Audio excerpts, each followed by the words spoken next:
ऐसा है कि बिहार के सीएम के बारे में सबसे पहले और सबसे ज़्यादा अगर किसी ने कुछ बोला है तो धनसुराज ने बोला है, प्रशांत किशोर ने बोला है। हमने बताया है कि इनका चाल चरित्र चेहरा कैसा है, इनके पढ़ाई के बारे में बताया, इनके फेक डिग्री के बारे में बताया। इन्होंने अपने ही स्वजातीय कुशवाहा समाज के 7 लोगों की हत्या के ये अभियुक्त हैं, ये भी बताया। इनकी सारी जो कारगुजारी है वो सबको जनता के सामने हम लोगों ने रखा है।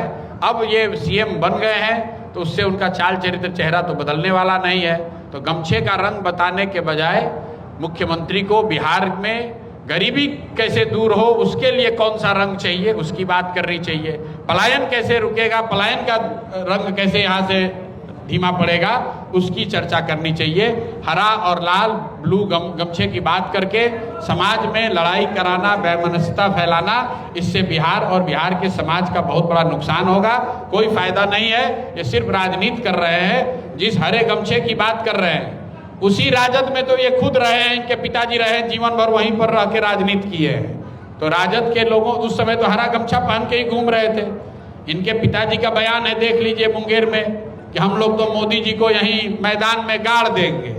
ये उन्हीं के शब्द हैं, उन्हीं के वक्तव्य हैं। तो ये तो कुर्सी के लिए आज गमछा भगवा पहने हुए हैं तो हरा को दोषी बता रहे हैं। कल हरा गमछा से कुर्सी मिल जाए तो भगवा को दोषी बताने लगेंगे।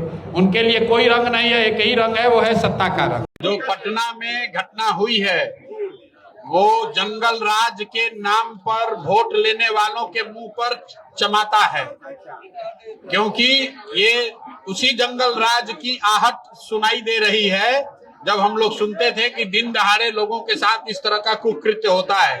किसी पिता के सामने पटना, बीचों बीच पटना में होटल से किसी लड़की को रात में होटल के कमरे से खींच लिया जाता है, और ये तब जब उन लोगों की सरकार है जो जंगल राज का भय दिखाकर वोट लिए हैं।